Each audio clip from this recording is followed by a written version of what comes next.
नाज़रीन आप देख सकते हैं कि ऑडी का जो शोरूम है इधर लिबर्टी में अस्करी का जो प्लाज़ा है नीचे ऑडी का शोरूम है। यहाँ पर ये सारी तोड़फोड़ पीटीआई के कारकुनान ने रात को की, जिसके नतीजे में सुनने में आ रहा है कि अंदर 18 करोड़ की ऑडी ई-ट्रॉन गाड़ी भी यहाँ से चोरी है।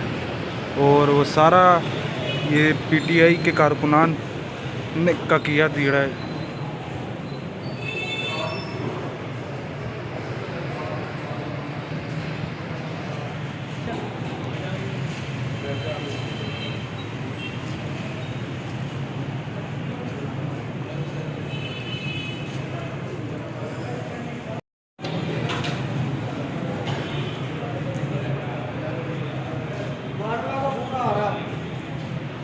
क्या कह रहा है भाई सबरी करनी, क्या कह रहा है?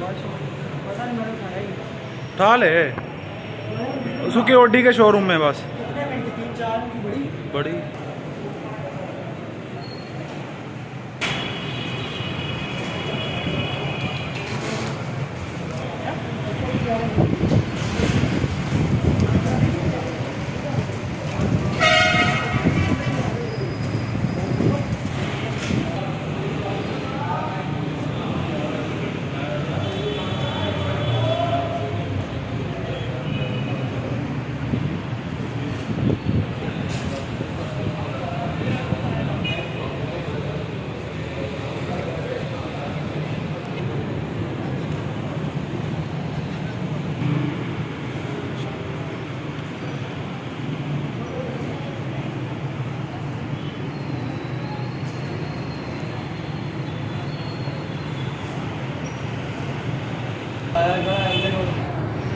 मैं दुआ करो बच गई हो।